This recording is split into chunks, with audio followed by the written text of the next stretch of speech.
남편과 저는 연애 1년을 하다가 결혼 얘기가 오고 가게 되면서 사귄 지 1년이 되다 보니 외모는 별 관심이 없게 되고 저도 모르게 결혼은 연애와 다르게 그 사람을 바라보게 되더라고요. 결혼을 결심하고 나서는 그 사람의 제일 큰 장점을 찾아보게 되었는데 그 사람의 성실하고 생활력이 강한 부분이 결혼을 결정하는 데 계기가 되었어요. 그래서 제 나이 27살, 남편 나이 30에 결혼을 했습니다. 신혼여행도 여느 신혼부부처럼 잘 다녀오고 같이 사는데 별 문제가 없었습니다. 그런데 시간이 갈수록 남편이 돈을 쓰는 것에 유난히 예민하더라고요. 그러다 보니 저도 어느 순간 돈 쓸 때마다 자꾸 남편 눈치를 보게 되었습니다. 저는 결혼하고 또 직장 생활을 했었는데 아이가 생기면서 일을 쉬고 육아에만 전념을 했습니다. 그런데 저에게 소소하게 들어가는 것들은 일을 쉬고 나니까 남편한테 생활비를 받아서 생활을 했어요. 한동안은 결혼 전에 가지고 있던 비상금과 퇴직하고 퇴직금과 나머지 적금 조금 해놓은 것과 따로 조금 모아둔 돈으로 쓰고 살았어요. 아이가 생기니까 돈이 순식간에 사라지더군요. 어쨌든 그렇게 생활을 해오고 있었는데 그걸 알면서도 남편 놈은 자기 돈이 허투루 쓰일까봐 가정에 들어가는 모든 것을 참견하고 육아에 돈 들어가는 것에도 짜증을 내면서 애 하나만 키울 건데 자꾸 사지 말라고 하면서 돈이 들어가는 것이면 아예 관심을 가지려고도 안 하고 그 외의 것도 관심을 전혀 가지려 하지 않았습니다. 하여튼 돈 얘기만 나오면 벌벌 떨었습니다. 어쩔 수 없이 돈 쓰게 될 때 아까워하더라고요. 남들은 이 사람에 대한 이런 사실도 전혀 모르고 이런 또라이 남편을 어디 가면 만날 수 있냐는 부러워하면서 전혀 모르는 소리를 하더군요.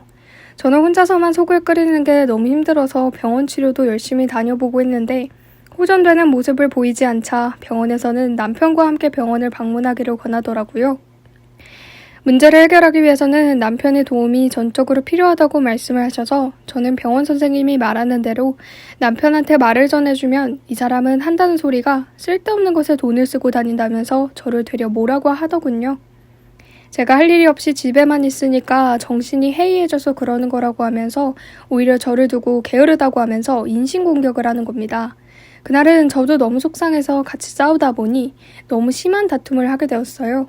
국내에서 저희를 모를 정도로 심하게 싸웠는데 그 이후로 아이가 충격을 받았는지 이상하게 병원을 갔거든요. 병원에서는 아이가 정서적으로 매우 불안하다고 하더군요. 아무래도 저희가 잦은 싸움을 많이 하다 보니까 아이는 그동안 불안함을 느꼈었던 모양이더라고요. 그때 정말 심하게 싸웠었는데 싸움은 강도가 심해져서 아이가 더 이상 버틸 수 없는 한계를 느꼈었던 것 같아요. 아이 있을 때는 안 싸우려고 해도 이 사람이 하는 행동을 보면 참을 수가 없었습니다. 저도 더 이상 버틸 수 없는 한계가 왔던 거죠. 그러다 보니 말만 하다가도 자꾸 싸움으로 가다가 결국 큰 싸움을 하게 된 거죠. 하여튼 저희가 싸우면서도 같이 살았던 것은 오로지 가족을 위한 것이었을 텐데 안타깝게도 더 큰 것을 놓치고 살고 있었더라고요. 이대로는 안 되겠다 싶어서 아이와 함께 저는 병원을 다니면서 치료를 다녔는데 남편이라는 사람은 오히려 아이를 이상한 사람으로 만든다고 하면서 저를 병원 좋아하는 사람으로 만들더군요. 무슨 말을 하면 뭐든지 자기 말이 맞다고 하는 사람이었어요. 이 사람은 본인이 아프면 자가 진단을 하는 그런 사람입니다.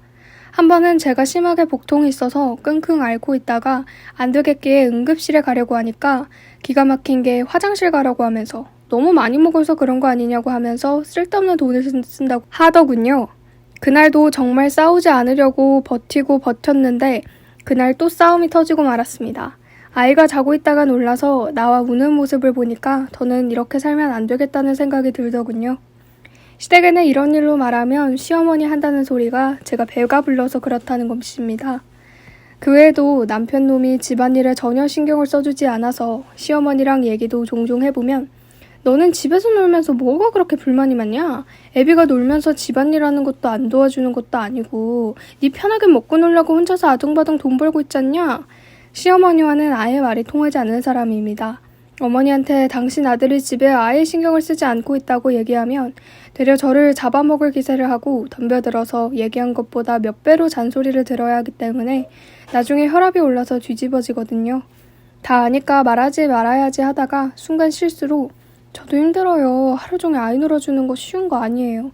차라리 저도 예전처럼 일을 하고 싶을 때가 한두 번이 아니라고요. 네가 집에서 애를 봐야지. 애비가 맘 놓고 일할 거 아니냐. 그리고 집에 와서는 쉬어야 하는데 둘이 일하면 우리 아들 힘들어서 안 된다.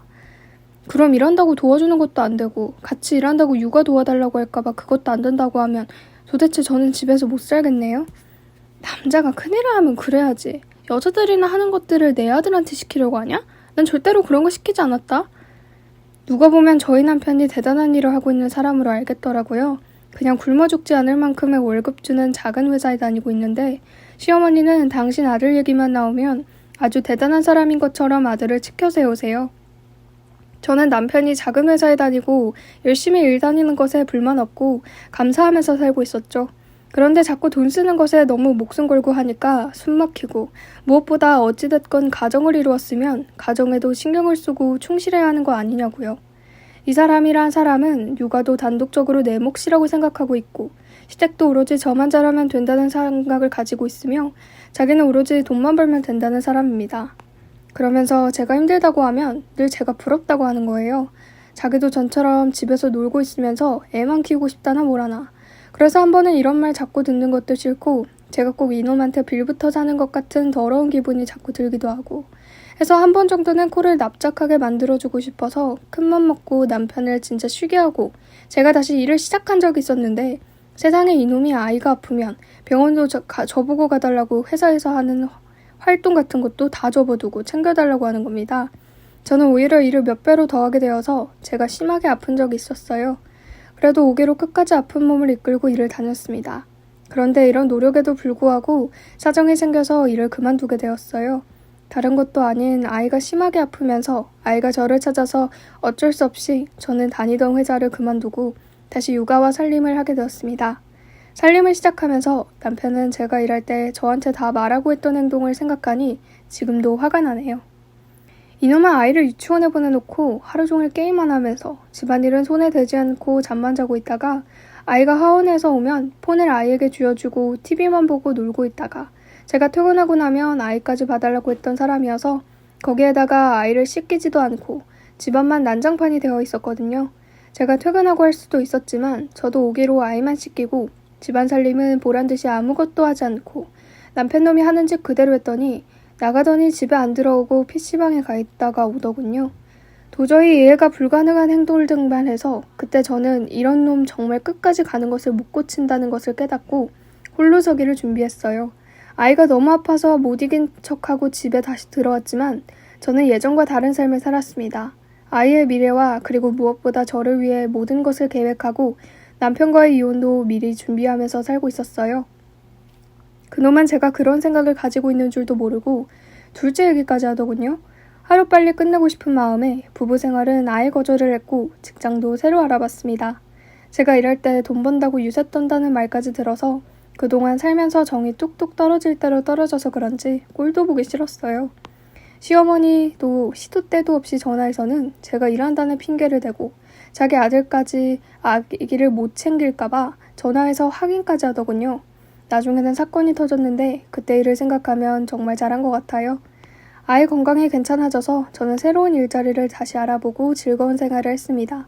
그랬더니 시어머니 집으로까지 찾아와서 잔소리를 늘어놓더군요. 저는 그날 옆집에 아이를 맡겨두고 시어머니랑 한판 했습니다. 시어머니란 인간이 저한테 돈 번다는 유세 그만 부리고 여자가 살림을 해야 하는 거 다 하고 일을 다니라고 하더군요. 저는 그럴 수 없다고 하니까 저한테 욕을 하시더군요. 욕을 들으니까 저도 배는 게 없어서 저도 나름 계획한 게 있어서 거친 욕을 날렸죠. 시어머니가 저희 몸을 먼저 때리더군요. 저는 어머니를 살짝 바닥으로 밀쳤더니 어이가 없게 크게 넘어지는 척을 하면서 쇼를 하더군요. 가슴을 쥐어잡고 숨이 안 쉬어진다고 하더니 울고불고 하더군요. 때마침 남편놈이 들어왔고 그놈이 대충 상황을 파악하고 갑자기 저를 한 대 쳤어요. 저도 참지 않고 이놈이 먼저 선방을 날렸기 때문에 손에 쥐고 있던 휴대폰을 사정없이 남편의 몸을 쳤습니다. 그걸로는 부족한 것 같아서 휴대폰으로 남편 새끼 머리도 갈겨버렸어요. 순식간에 당한 남편놈은 저를 한 대 더 쳤지만 제가 피해서 제대로 맞지는 않았어요. 그런데 제가 한 대 먹인 것이 엄청 아팠는지 눈가가 터져서 피가 줄줄 흐르고 시어머니는 기겁을 하면서 저에게 달려들더군요. 저도 그동안 참았던 화가 터지면서 제가 살려고 시어머니는 머리채를 잡고 발로 허벅지를 때렸습니다. 시어머니는 한 방에 날아가서는 일어나지 못하더군요. 저는 그것들을 보면서 말을 했어요. 잘 들어. 니들이 힘들면 나도 힘들어. 내가 무슨 이 집의 종이냐? 왜 뭐든지 힘든 거 다 내 몫이고 즐기는 건 당신들인 건데 내가 당신들한테 무슨 빚이라도 졌어? 내가 아이 때문에 이혼도 안 하고 사는 줄 알아? 난 적어도 살아보려고 노력했어. 그런데 인간들을 받아주면 어느 정도 생각을 해야 할 거 아니야. 똥인지 된장인지 찍어보고 하냐고. 나도 할 만큼 했다고 생각하는데 당신들이 그걸 당연하듯이 받아들이고 있어서 이제 그만하려고. 내가 당신처럼 그동안 참고 살았던 게 아니야. 말해도 못 알아듣는 인간들은 이렇게 행동으로 보여줘야만 알아듣는 것 같아서 한 거니까 깨달음이 있었으면 하네요. 당신도 잘 들어. 그 더러운 돈 너만 위해서 쓰다 죽어라. 그리고 다시는 우리들 앞에 얼씬도 하지 마. 시어머니는 저를 제대로 알고서는 그 자리에서 저보고 웃기다고 데려 아들한테 이혼을 재촉하셨고 저는 콩밥을 먹이겠다고 하는데 그러거나 말거나 저는 그렇게 그들에게 말하고 나오면서 옆집에 맡겨둔 아이와 함께 친정으로 갔어요. 친정에서는 모든 사실을 알고 이혼이 답이라고 하시면서 그놈 가만 안 둔다고 하셨는데 더 이상 그들과 엮어봤자 좋지 않을 것 같아서 아버지를 말리고 그냥 법적으로 도움을 받을 수 있는 것을 알았어요. 시어머니와 남편을 다시 만났을 때 시어머니는 위자료 한 푼도 주지 말고 내쫓아버리라고 하셨는데 다행스럽게 위자료와 양육권도 가질 수 있었어요. 그렇게 지긋지긋한 인간들의 잔소리와 이기적인 사람들과 인연이 끝났습니다. 이혼하고 혼자서 아이 키우면서 살려고 했는데 친정 부모님이 그렇게 살다 보면 아이 때문에 나중에 흐지부지하면서 다시 살게 된다면서 혼자 사는 것을 끝까지 반대하셔서 죄송하게도 함께 사는 것을 선택해서 살고 있어요. 아이도 싸움 같은 것을 안 봐서 그런지 아이가 안정을 찾아가면서 차분해졌고 저도 부모님이 곁에 있어서 그런지 우울증 증세가 많이 좋아졌어요. 부모님이 예전에 맞벌이를 하면서 저한테 많이 신경을 못 써줘서 그렇다고 하셨는데 그 사랑을 저희 아이가 부모님한테 받고 있네요. 지금은 제가 가장이 되어서 다 같이 육아도 하고 부모님한테 많은 도움을 받으면서 살고 있답니다. 아이를 혼자 키우고 있지만 저는 절대로 후회하지 않고 속은 편안합니다.